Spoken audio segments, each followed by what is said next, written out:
Right. Good afternoon, everyone. My name's Simon Smith. I'm a trustee of the CFCI in Cambridge, and welcome to another webinar that we're hosting today.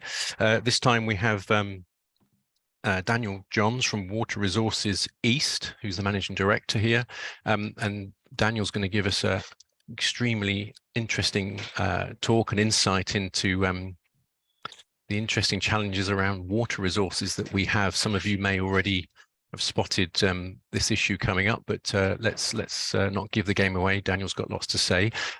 He's going to have quite a bit to say, and some of you may want to ask him some questions.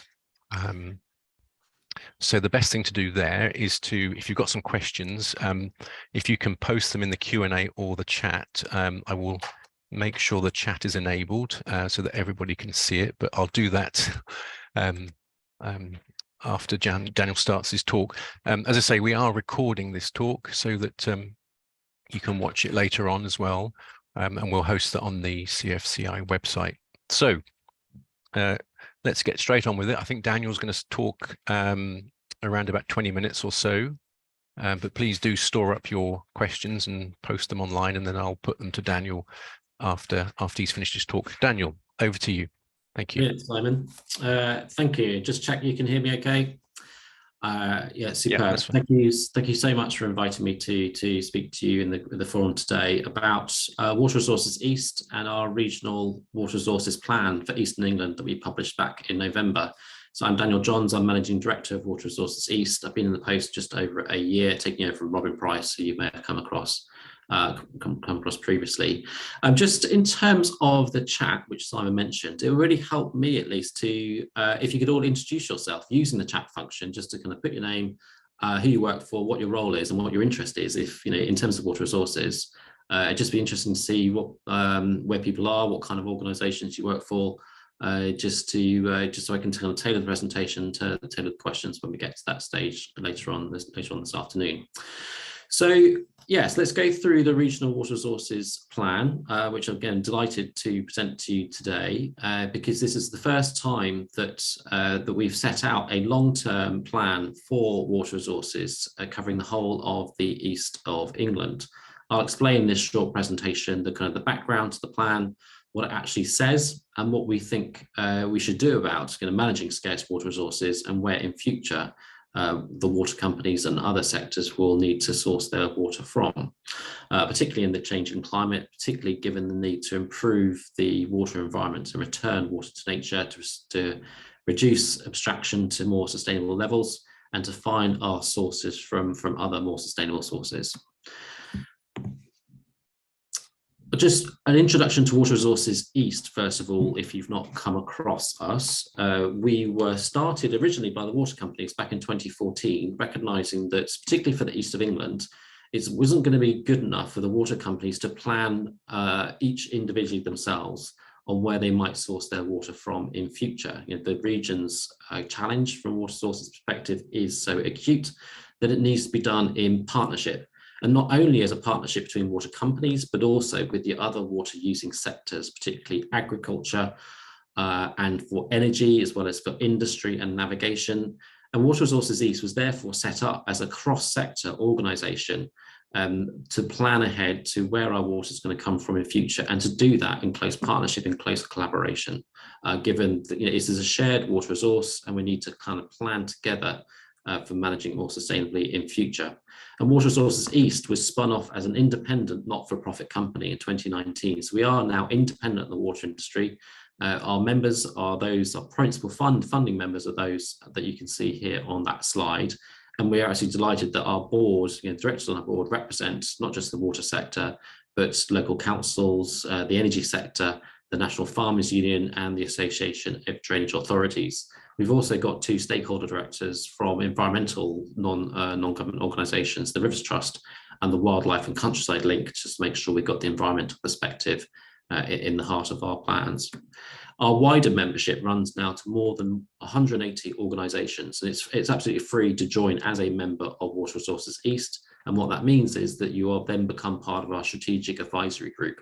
So you get invited not only to our AGMs, but about quarterly meetings through the year, where we consult our members, our wider membership, on what we plan to do for the course of the year, help set our priorities, and obviously feedback, early insight on some of our plans. So if becoming a member of Water Resources East is of interest to any of you, please do get in touch with me after this presentation.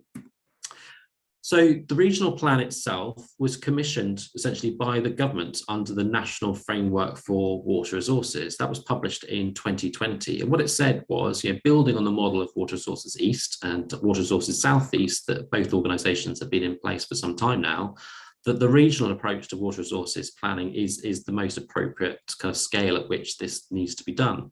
And it does need to be done on a kind of cross-sector basis. So the 5 regional planning groups were tasked by the government in 2020 to produce regional plans to the timetable that we're now starting to meet.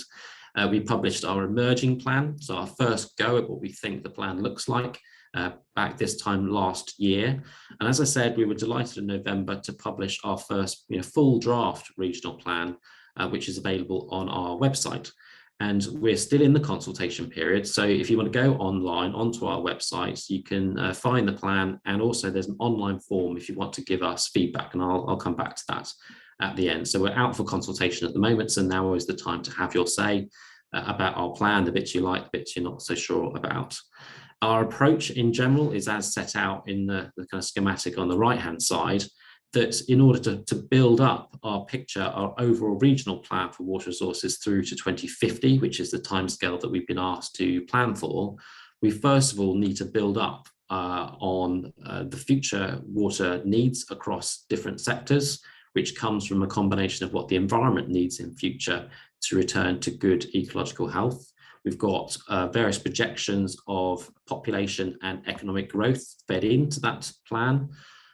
We also know that, and we've been tasked by government to achieve greater drought resilience for the public water supply, and I'll talk a bit more about that later.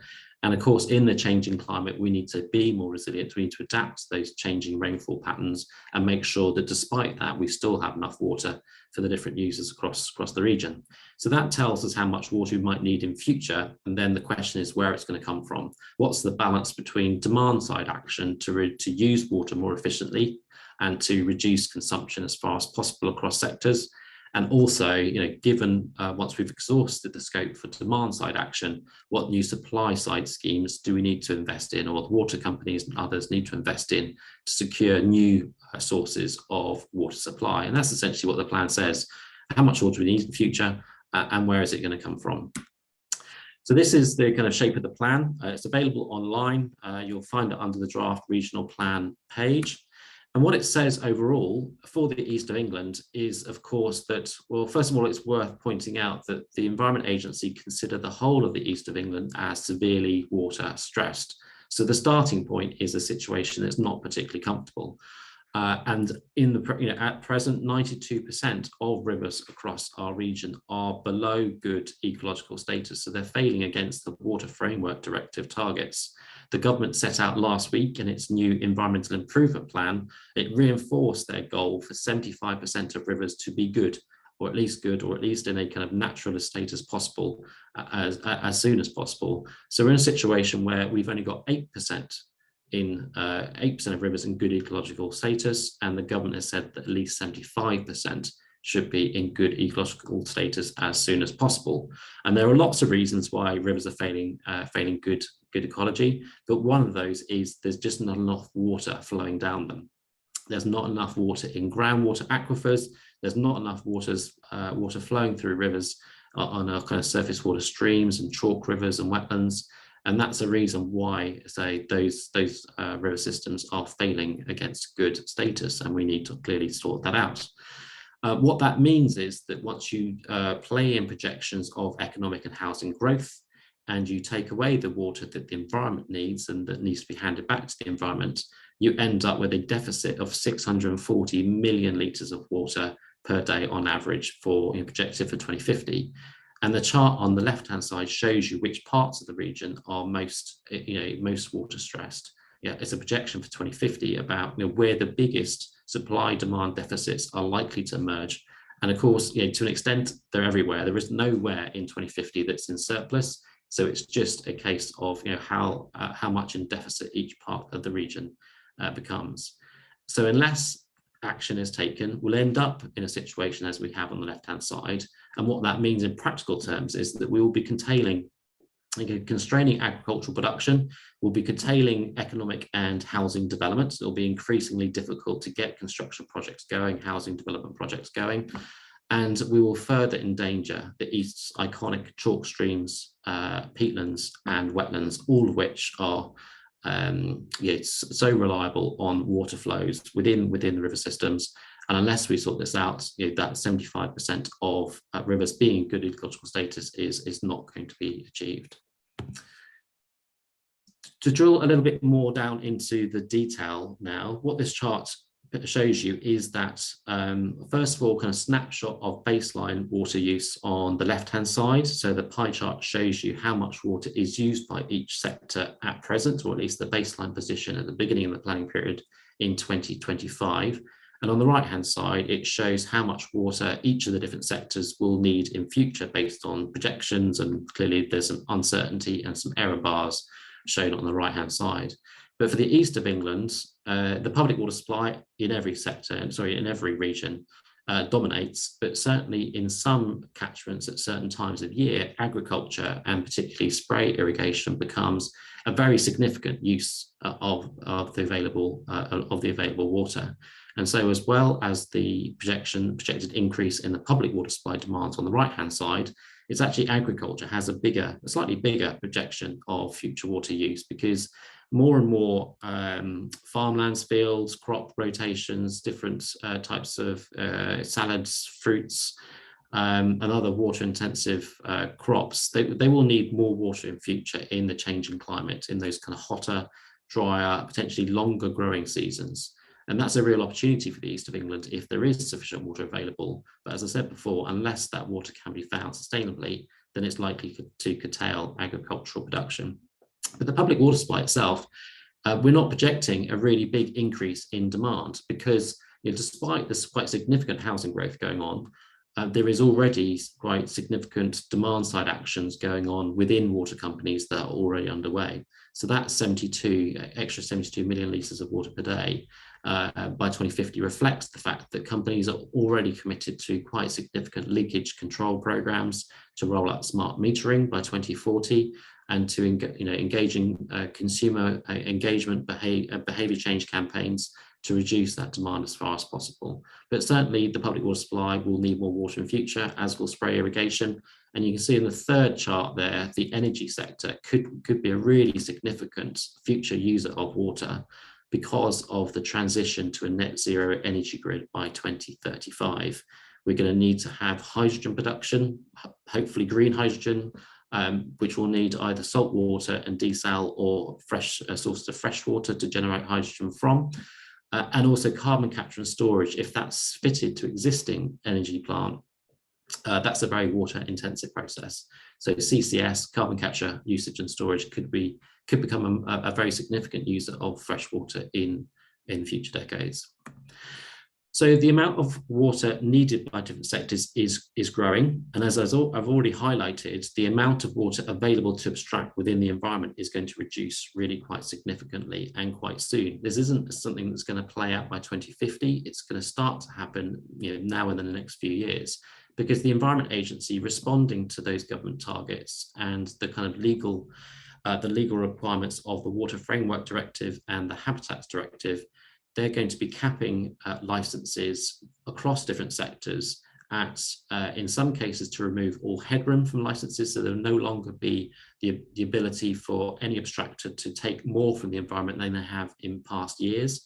But in many cases, they're having to go further than that and reduce license caps to what people have used on average in recent years, which clearly means that if you only have the average that you've used in the last 10 years, then half of years you're not going to have enough water, certainly to meet what you've used in the past. So license capping to protect habitats, to avoid the situation getting any worse, is a very significant driver of abstraction reform and changes in licenses and reductions in the amount of water available to abstract.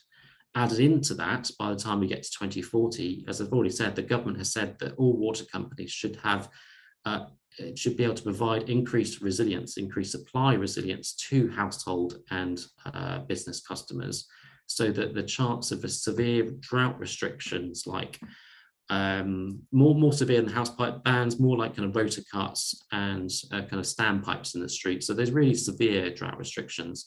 They shouldn't ever need to be imposed more than, it's going to be a 1 in 200 chance by 2025.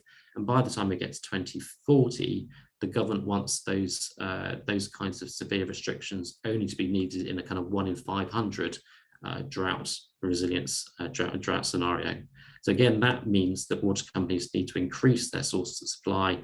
So in effect, it takes away about 85 million litres of water per day. Climate change adds into all of this to a further 23 million litres of water per day. That's clearly an impact that's already started to be felt. It's a progressive reduction in the available water as those rainfall patterns become less dependable. That means, again, that water companies need to have additional sources of supply to make sure they can ride over any kind of impacts month to month, season to season in dry periods and drought. But the biggest driver of new water sources being needed in future is this need, as I say, not just to avoid the environmental situation getting worse, but actually to improve the environment, to return rivers to good ecological status, to return flows to rivers that have been drying up in recent periods.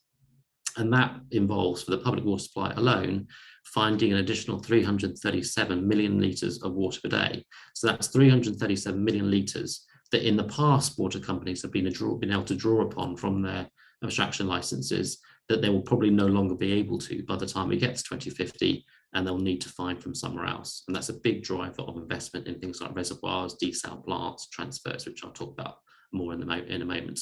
But this impact is not just for water companies. It's being, this pain is being shared fairly across the different sectors.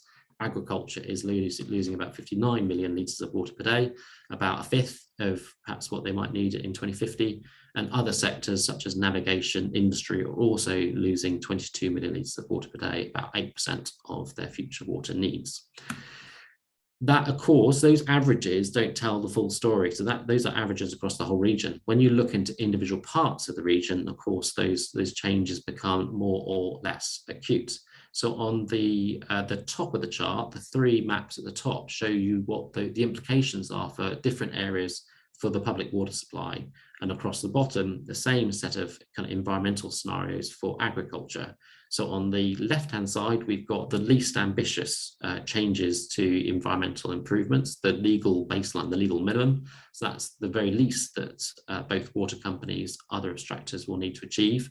And then by the time we get to the right-hand side, our enhanced environmental destination scenario, that is the amount of water needed in order to improve all rivers back to good ecological status.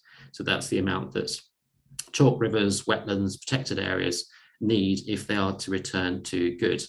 And if you look at the colour scheme, it's clear that what that means for some abstractors is significant reductions in the abstraction volumes that they've enjoyed to date.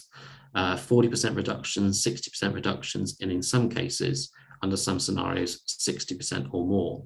And if you drill down even further when it comes to individual abstraction licenses, individual owners of those abstraction licenses, both the permanent licenses, so-called permanent licenses, and time-limited licenses, in some cases, abstractions will have to cease altogether. And this month, the Environment Agency has served notice to 17 abstractors in the Ant Valley in northeast Norfolk, essentially tell them, but by October 2024, their abstraction will either need to cease or be curtailed really quite significantly. So this process is already playing out, but this is the kind of the overall picture between now and 2050. When it comes to the public water supply, as I said earlier, the deficit is about 600 million litres of water per day. And it kind of plays out in a series of stages. What we've got on this chart is you can see that the thick blue line at the top is the amount of water that's needed based on projections of housing growth and the need for additional water for the non-household sectors served by the public water supply. But by the time you play in additional demand management strategies, more leakage control by the water companies, the smart metering program is being accelerated, then you move from the thick blue line to the dotted blue line. So actually, even with the significant housing growth that's projected, the amount of water that water companies will need to put into supply will fall, not just in the long term, but actually over the next 5 to 10 years through to the kind of the 2030, 2035 period. But that's not going to be enough, because the green lines show how much water is being taken away by those rounds of extraction license cuts on our way to the long-term environmental destination scenarios, which I was showing you on the previous slide.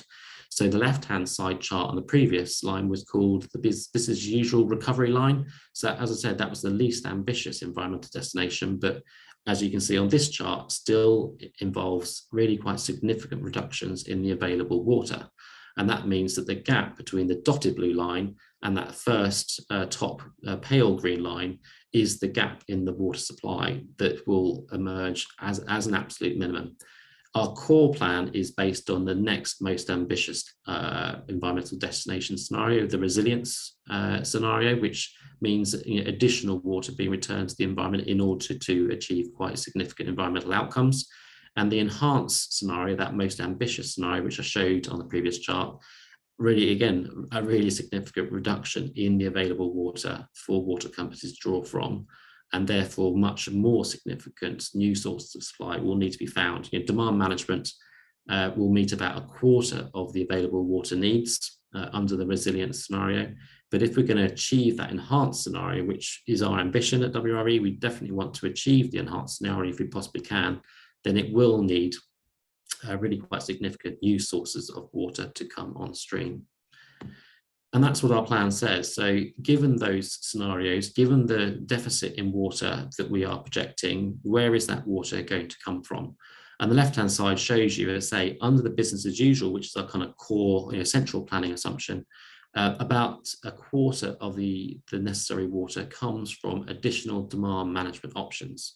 As I said, reducing household consumption from about 140 litres per household per day at the moment, litres per head per day at the moment, to 135 litres per head by 2025, and then down to 110 litres per head per day by 2050, in line with the government target. So the government has set a target. So by 2050, households on average should use no more than 110 litres per person per day.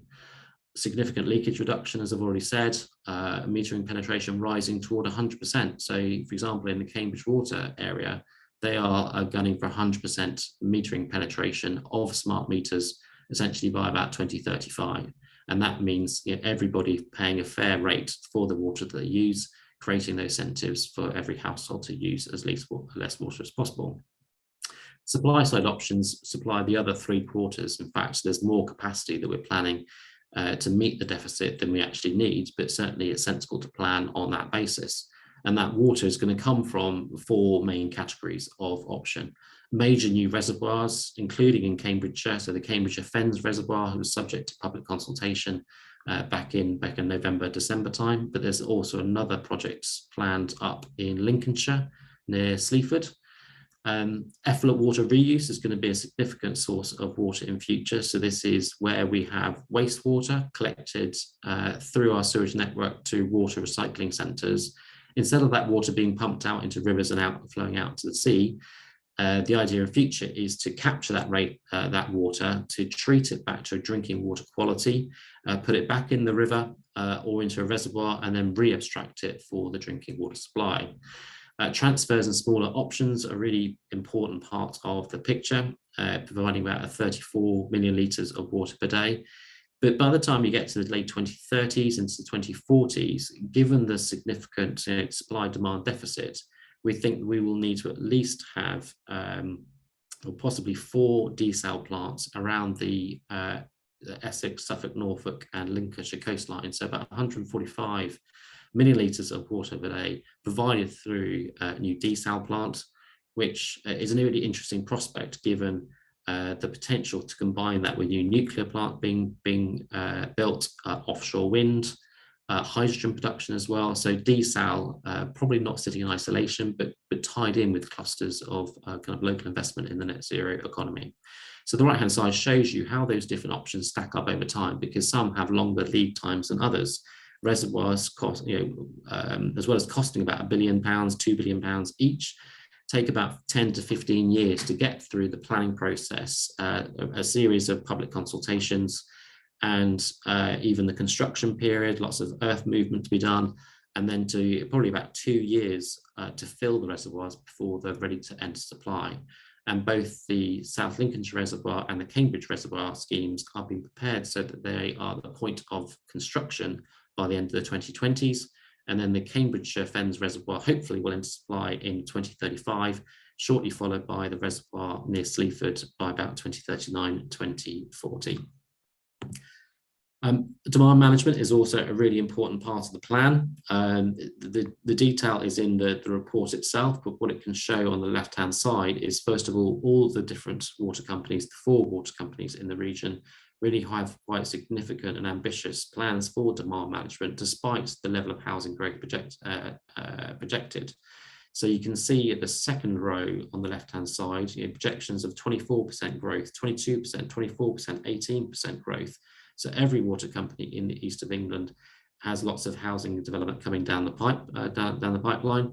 But because of metering penetration, because of smart metering plans, which give households a readout through a smartphone app, for example, customers can find out every hour how much water they've used in the past, as opposed to being told through their bill once or twice a year.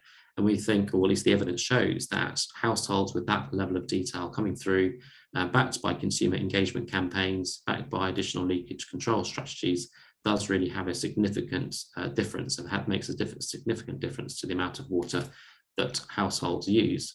And you can see towards the bottom that per capita consumption, the litres per person per day, falls on average from about 135 litres per person per day to 110 litres per person per day. And that's quite significant, partly because of the building regulations that apply to new housing development require as a minimum 110 litres per person per day, which is great, which means that new development should be contributing towards that 110 average. But in last week's environmental improvement plan, the government set even tighter ambitions, more ambitious reductions in the amount of water that new housing development use, potentially of 105 litres per person per day, potentially even falling to 100 litres per person per day. And that's clearly important, that if new development can go above and beyond what our existing housing stock is able to achieve, then it makes this 110 litres per person per day even more likely to be achieved. These charts show exactly, building on that, the timeline of different options coming on stream. These charts show you kind of graphically and spatially where the different options will start to appear. I think the first thing just to highlight is that these plans are already underway. The water companies have been planning for water resources and water resource options for decades now. So this is just the latest 5-year iteration in a process that is really quite mature. And an example of that is that the dotted blue line that runs its way from the north of the region through Cambridgeshire out into Suffolk and then down into Essex is Anglian Water's bulk supply pipeline that is already being built. That's already kind of under construction as we speak, and will form the backbone to our water resources, our water resources infrastructure in the east of England for decades to come. It connects up the different water resource zones and means that the water can be moved to the part of the region that needs it most at that time. And it also provides that backbone for these new options to be plugged into. So on the left-hand side, by 2030, we've got quite a few additional transfers coming in, plugged into that the bulk supply pipeline, but moving the water out into Norfolk, into parts of the kind of west of our region, around Bedfordshire, down to Milton Keynes. And also, importantly, there's a small grey arrow which connects into some of those transfers from Grafham Water, and provides about 15 million litres of water per day from Anglian Water into the Cambridge Water region to help Cambridge meet some of the initial licence caps that are being imposed by the Environment Agency, and support the really quite significant housing growth that is underway in Cambridge right now, which I'm sure we'll start to talk about later. But it's the important part to note is that these plans are already underway. By 2030, there are significant new transfers of water being planned, as well as some of the smaller scale options. Those with less lead time involved will start to pop up and be implemented. On the right-hand side, the major thing, I suppose, on the right-hand side is the Fens Reservoir, hopefully coming into supply by 2035, together with some water reuse options around the kind of Suffolk and Essex coastlines at Colchester, Southend and Lowestoft. And if I just move on to the 2040s and into the to 2050, on the left-hand side, we've got the South Links Reservoir, which is, say, hopefully will be on stream by 2039, 2040, something like that. We've got an additional winter storage reservoir in North Suffolk. And also, say, by the time we get to 2040, we may need to have the first of the desal plants appearing up in Lincolnshire at Mablethorpe, Caister-on-Sea, Felixstowe and Holland-on-Sea. And each of these cases, the exact location hasn't been identified, but certainly from a regional planning perspective, those 4 locations make the most sense in terms of where there is potential to supply water into the grid, and in terms of its fit with other local infrastructure and environmental requirements. And on the right-hand side, by 2050, the plan is filled out. We've got additional small-scale options coming on stream. We've got additional transfers taking place as well. But really, our plan is delivered in the main by 2040, with the second of the two major reservoirs, with the implementation of desal plants. And so most of the environmental improvements are actually achieved by 2040 rather than by 2050. I thought I'd just reflect on the Fens Reservoir. I say it was subject to public consultation earlier, or late last year. The proposal, based on a pretty exhaustive site selection process by Anglian Water and Cambridge Water as the project promoters, identified this site just northeast of Chatteris in the Cambridgeshire Fens. You can see on the right-hand side, the idea with all reservoirs and water parks in the east of England to turn it into a tourist attraction. So it's going to really be a significant kind of asset for the local economy and also the environment. Linking up active travel routes, walkways, bridle paths, cycle routes with things like sailing clubs, wild swimming, potentially, and of course, the need for biodiversity net gain. And as a major reservoir, it will deliver fantastic net gain for biodiversity in creating new space for wildlife, linking up with new woodlands, wetlands, potential for solar panels. So a significant biodiversity gains being planned through the reservoir project. And the bottom left-hand side, you can see, because everyone knows the Cambridgeshire Fens is very flat, just an illustrative example of how they intend to do the landscaping so that it fits within the kind of the rolling countryside that we have there. And just to pick up the wider system benefits, there's lots of work going in by Anglian Water and actually by Water Resources East as well, to say that if we've got £1 billion worth of investment going in to build a major reservoir project in the Cambridgeshire Fens, potentially more than that, 1.5 billion, £2 billion over the next 10 to 15 years, let's try and maximise those opportunities for the wider public benefit in terms of biodiversity and landscape, in terms of agricultural support for new sources of irrigation, improving soil health, and some also other amenity benefits like cycleways and bridle routes and walking routes. And there's a project that will be published later on this year, which is looking at the benefit of moving water to and from the reservoir using open water channels rather than underground pipelines. And open water channels not only provide kind of biodiversity benefit in their own, just by themselves, but also open up the opportunities for navigation, so there's kind of walking, biking, hiking trails too. So that's it, a whistle-stop tour through our water security plan for the east of England. If you add up the cost of all the different supply options in net present value terms, you get to a figure of about £6 billion. But overall, what it shows is that whilst demand for water is increasing and the amount of water available for use is falling, there is a pathway, there is a plan that brings together both the demand side action that we need, together with the new significant sources of supply, to square that supply demand balance. And in doing so, also deliver additional drought resilience for household and business customers in the east, and delivering that really quite significant environmental improvement to rivers and chalk streams and wetlands across the region. So the plan, as I say, it sets out exactly how we're going to navigate our way through both the environmental challenges, the climate change challenge, and the growth challenge to secure the water that we all need to support housing growth, agricultural production, and a thriving economy. And it's open for consultation at the moment. And as I say, I'll come back in a moment to how you can respond. We also made a series of recommendations to government, the first of which actually has already been accepted. So the government has now written to the regional groups to confirm that there will be a second round of regional planning kicking off for the next 2 years and running through to 2029. So they clearly see the benefit of the work that we've been doing.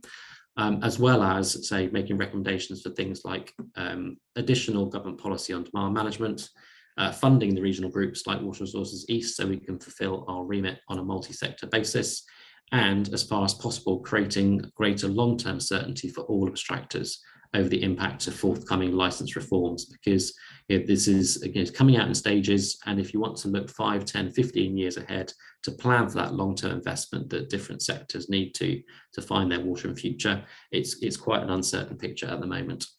We also made a series of sector-based recommendations on behalf of our multi-sector members and on behalf of farmers and growers, energy generation, the regional economy in general, and also internal drainage boards. But you can read those into the report, so I probably won't go through those in detail now. I can see there's lots of questions, quite a lot in the chat. So perhaps, Simon, if I hand back to you and see what people are asking. Yeah, Daniel, super. Excellent. And yes, I was going to ask, is there a link there? And there's plenty of links. Right, fantastic talk. Lots to take in for many of us, and it looks like some of our attendees today already have looked at this issue. So let's kick off some questions. So I think the first one here is from Bob, who said, where's all the funding coming from? Is it fully funded? Who pays for this? That's a quite a hard question, perhaps first, but let's go with that one, Daniel. Well, it is. So that £6 billion is the sum total of all the options in our plan through to 2050. Quite a few of those options need to be taken forward now. And so what you'll see is those options starting to appear in the water company business plans that they submit to Ofwat, the economic regulator, later on this year. So essentially, this will, the major supply side options that I've talked about would need to be funded through the regulatory system and therefore be paid for through customer bills. But the costs would be spread over the 25-year lifetime of the plan. And because the upfront costs are met by investors, it's only the impact on bills is minimised and spread over time. Excellent. Good. And we won't make it political about talking about profits, but that's left for other people to do that. But there you go. So the next question I have, actually, I'm going to ignore the other questions. I won't ask a question of mine. Your diagrams appear to imply that we are going to be self-sufficient as a region. There's very little reliance on somebody else topping up our water supplies, which is fantastic. Is that the case, that we are going to be more or less self-sufficient in terms of water as a region? That's right, with the addition of desal. So desal itself will be a significant addition to the region's water resources. But certainly we went through a process of the different regional groups getting together and looking at opportunities to move water between different regions. So in particular, moving water from our region out to the water resources southeast, and moving water from the wetter side of the country, water resources west, either into the southeast or into the east. And we conclude, as you say, that there isn't a case for additional water to come into our region from elsewhere, nor is there a case for water from water resources east to be moved down to the southeast. So yeah, we will become, there is an existing transfer actually from Anglian Water down to Affinity Water, but we're certainly not planning for any additional transfers as part of our plan. I guess the question there will be at some point, is that the most energy efficient way of doing stuff? Because desalination of water, I'm no expert, but I guess it does require quite a bit of energy. Right. So many questions. We'll have to move on. So there's a question here about there used to be a plan for a reservoir in Newmarket. Do you know about this? And do you know if it's still on the agenda? It appears to be off the agenda now. Well, certainly if we're talking about a major new supply reservoir, so what we're saying, this is a reservoir of about 5 square kilometers, Okay. store 50 million cubic meters of water. So there may well be smaller reservoirs planned in new markets, Okay. but they wouldn't be for the public water supply. They could be for agriculture, they could be for other uses, but it's not. So there was an exhaustive process. I'm sure they looked at sites near Newmarket, near Ely, across the Cambridgeshire Fens, and the site at Chatteris came out on a range of different criteria. Excellent. Okay, thank you. So looking at some of the figures and the facts that you were talking about, it sort of feels like if we don't get our act sorted out, that there may be the situation where planning applications for new developments may be refused or put on hold whilst these things can be sorted.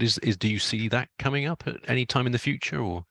Well, there's various things happening. So clearly, first of all, Greater Cambridgeshire is producing its local plan. There are really quite significant projections of housing growth in those plans, and there's I guess a live discussion happening with the Environment Agency about whether the additional water that housing growth needs will be sustainable. What Cambridge Water's plan shows when it will be published is that they can meet that housing growth, that additional demand, through demand side action, through tackling leakage by rolling out smart meters, by using rainwater harvesting and reuse at some of the major developments.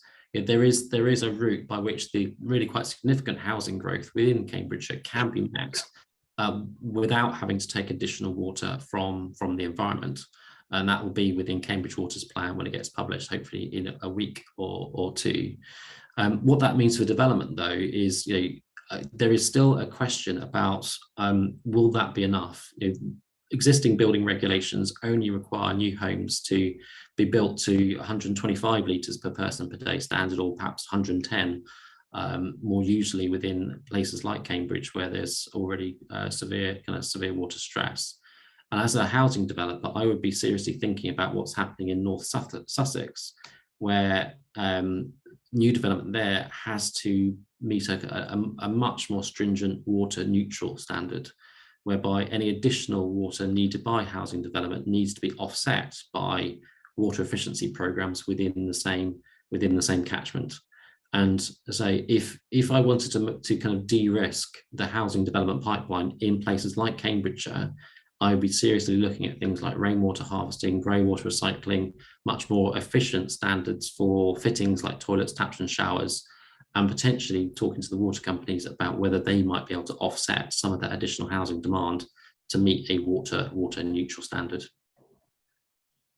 Thank you, Daniel. A few more questions. We've got the time yet. So Jonathan has asked, interested to know why no water companies have apps linked to smart meters to allow users to get relative live usage cost information. I think you're suggesting that's already on its way. Is that correct? It is. I think Anglian Water already have a smart water. The usual kind of smartphone app, which is used for billing, a contact center inquiries, things like that. Also, already has usage data as part of it. I'm actually a Thames Water customer, and I have to access my smart meter data online. But certainly, that is the way in which things are going in the future. Okay. I'm aware that some people might say that smart meters for energy use such as gas and electricity hasn't seen the payback that we thought it would in terms of people reducing the amount of energy they use. But let's see. So Jonathan's also asking, is there any consideration given to using lakes or water features created as part of current historic mineral extraction? Lots of them across the region. I don't know that, but there sounds like Jonathan does. And close to population centres, could water treatment be more localised? Have you got any comment on that, Daniel?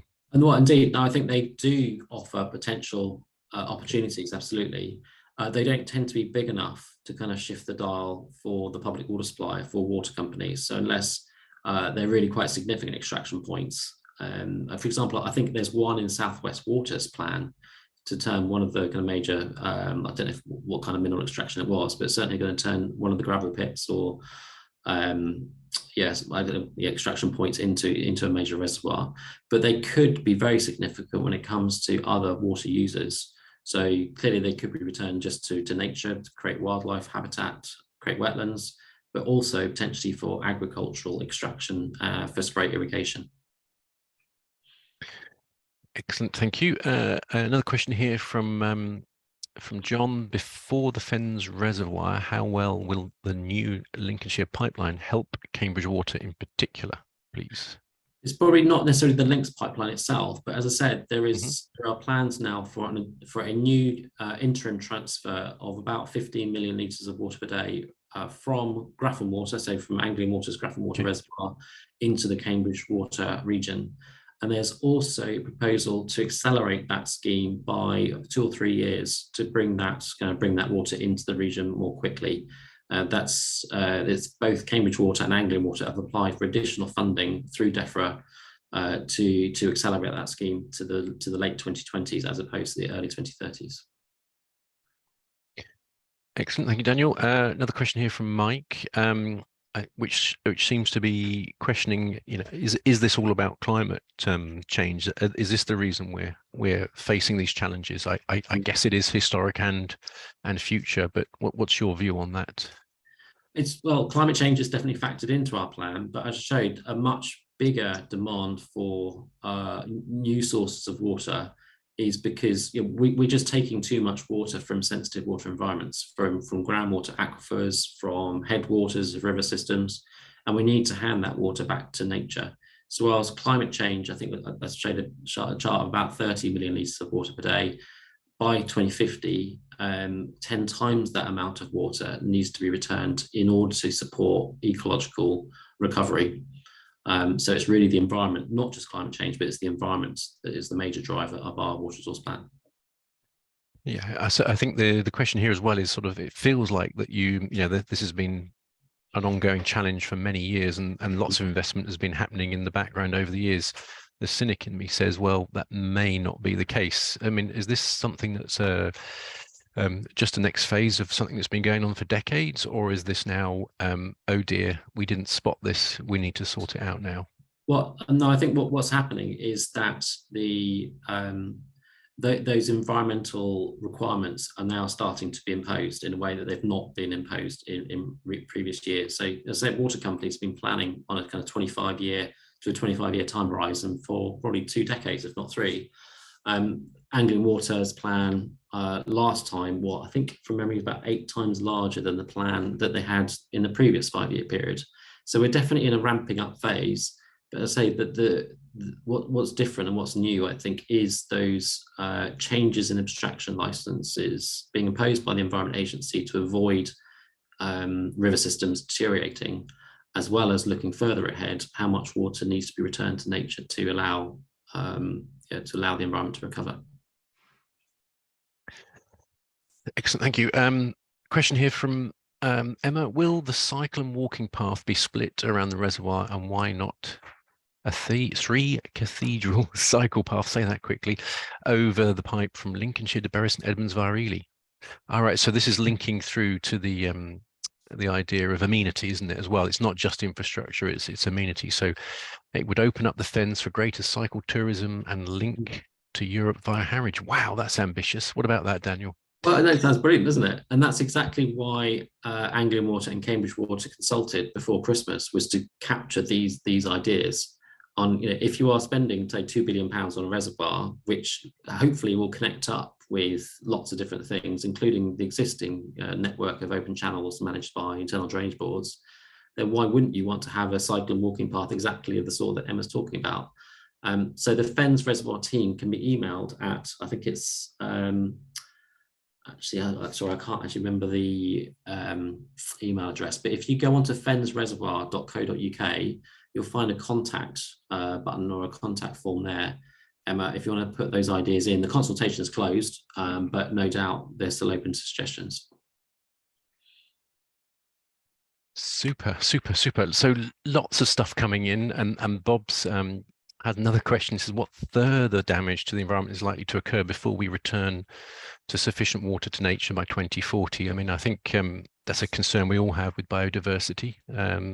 Is that something you can talk about, Daniel? Well, yeah, so the license caps being imposed now by the Environment Agency are exactly to avoid any further deterioration.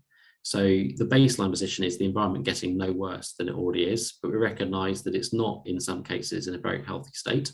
So the first challenge is to stop it getting worse, and that's what the first round of abstraction license cuts are there to do. And then going on from that, further abstraction license cuts in order to return that water to nature that it needs. Super. Okay, we're sort of slowly running out of time, so I've got parish notices to do, so I'm gonna call things to a close. But you know what? I'm feeling very positive about life, because I think £6 billion sounds a lot of money, but I think the money is there because in the 34 years that we privatized the water industry, some people would suggest that then anything up to sort of £70 billion has been paid in dividends. Now, again, I'm getting political, I shouldn't do, but it sounds to me like there's money out there, there's headroom there to pay for this stuff. So let's keep our fingers crossed. But certainly, Daniel, we need people like you who are planning ahead. You know, most of us moan and complain in the background, but actually there's lots of good work going on in the background, numbers, putting all this together. So Daniel, really appreciate your time today and coming along to present what you're doing, the excellent work, and also to answer questions. Thank you very much. Just before we all go, though, what I'd like to do is quickly just say to you a few things that are happening in the near future for CFCI. We have on the 21st of February, buzzwords in construction, and the buzzword is sustainability. So that's something's happening at Jesus College, Friday the 21st in the evening. And then we have another evening meeting coming up soon called School Design What is Good, and that's an evening meeting at Clare College on the February the 27th in the evening again as well. And then we also have the annual dinner ticket sale, which is now on, which closes very soon. So please get your orders in for tickets if you want tickets for the annual dinner. And we have tickets available for the Design Awards that are going to be on the 13th of March at St. Catherine's in the evening as well. So please do keep an eye on the website for lots of things that are going on. I think that's enough for today. A final thing to say is thanks to Emma Fletcher, CFCI trustee, for organising everything today. Emma, you always have great ideas for people to come and talk, and topics to talk about. It's really fascinating. And we will be putting this talk up on the website. So if you need the slides, at some point, we'll put a video up of the talk. Thanks again to Daniel. Super talk. Goodbye, everybody. Have a good rest of the day. Bye-bye.